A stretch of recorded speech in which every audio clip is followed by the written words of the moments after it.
India vs England third test டே 1 இன்னைக்கு. So super டே அப்படின்னு தான் சொல்லணும் இந்தியாவுக்கு. ஏன்னா ஃபஸ்ட்டு டாஸ் வின் பண்ணி இந்தியா பேட்டிங் எடுத்தாங்க. ஒரு நியூ பாலில், அதுவும் கொஞ்சம் ஃபஸ்ட் டேங்கிறனால ஸ்விங்கிங் கண்டிஷன்ஸாக இருந்துச்சு. ஸோ அதை நல்லாவே யூஸ் பண்ணாங்க இங்கிலாந்து பவுலர்ஸ். மார்க் வுட்டு சூப்பராகவே போட்டார். இந்தியன் பேட்ஸ்மேன்ஸை தொடர்ந்து ட்ரபுள் பண்ணிக்கிட்டே இருந்தார். எஸ்எஸ்வி ஜெய்ஸ்வால் 10 ரனில் அவுட் ஆகிட்டார்.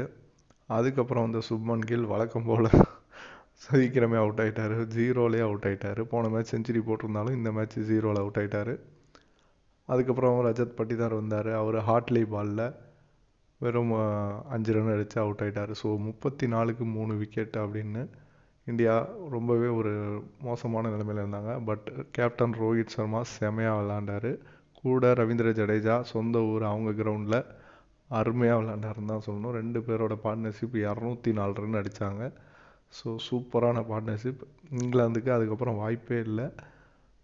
சரியான பார்ட்னர்ஷிப். அதுக்கப்புறம் ரோஹித் சர்மா செஞ்சுரி அடித்து அவுட் ஆகிட்டார். ஸோ அதுக்கப்புறம் ஜடேஜா கண்டினியூ பண்ணிக்கிட்டு இருந்தார். சர்ஃப்ராஸ் கான் இன்றைக்கி டெபியூ பண்ணார். அவருக்கு இன்றைக்கி ஒரு எமோஷ்னலான மூமெண்ட். அவங்க ஃபாதர் எவ்வளோ எமோஷ்னலாக இருந்தார்னு காலையிலேயே மேட்ச்சில் பார்த்துருப்போம்.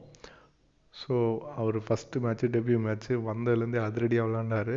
62 ரன் அடித்தார். பட் அன்ஃபார்ச்சுனேட்டாக ஜடேஜா செஞ்சுரிக்கு சிங்கிள் அடிக்க போகும்போது ரன் அவுட் ஆகிட்டார். ஸோ ரொம்ப டிசப்பாயிண்டடாக போனார். ஜடேஜாவும் ரொம்ப டிசப்பாயிண்டடாக இருந்தார். பட் ஜடேஜா செஞ்சுரியை கம்ப்ளீட் பண்ணி 110 நாட் அவுட்டுன்னு இன்றைக்கி டேவை முடிச்சிருக்காங்க. இந்தியா 326க்கு 5 விக்கெட் விட்டுருக்கு. இன்னும் த்ருவ் ஜுரேல் இருக்கார். ஸோ நாளைக்கு செகண்ட் டே டெஸ்ட்டு செமையாக இருக்கும். இந்த மேட்சும் இந்தியா ஜெயிச்சிரும் அப்படின்னு நினைக்கிறோம்.